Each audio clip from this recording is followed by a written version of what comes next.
So again, as we're pulsing the hamstrings and the glutes, the number one and two problem areas of all activity-based therapy in the spinal cord injury realm, the absolute 100% from 13, 14 years of doing it, seeing it at its best, seeing it at its worst, is turning on somebody's glutes and hamstrings.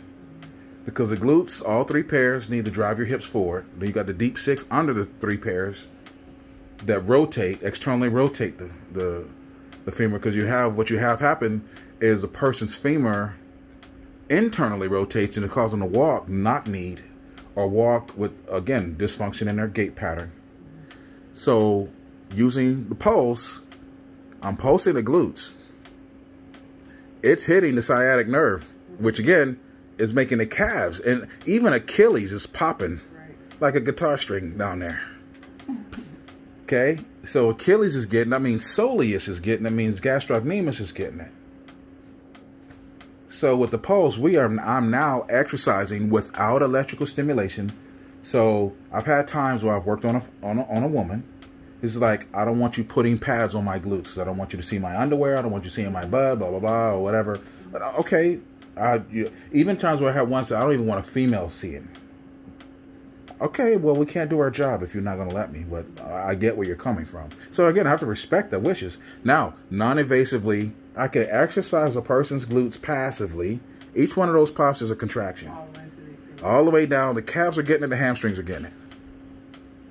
So if a person out there is living with spinal cord injury and they want to exercise those muscles, they have no real way of doing it. They're sitting at home.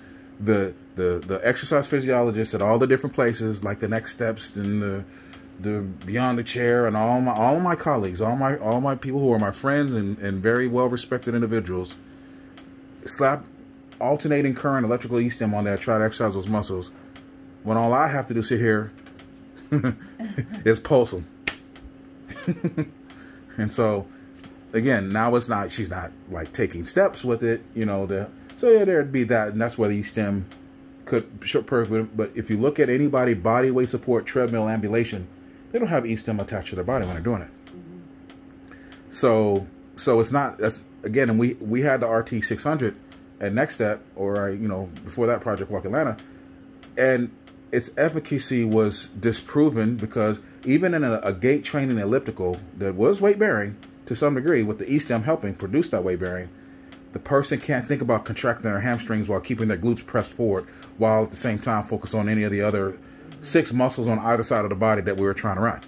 So they said this thing doesn't have the efficacy in returning gait functioning to individuals. So it gets stopped use. It gets the sideshow, gets pushed aside. So now I say, hey, what do we do? But you got to replace it with something. Yeah. So here we are.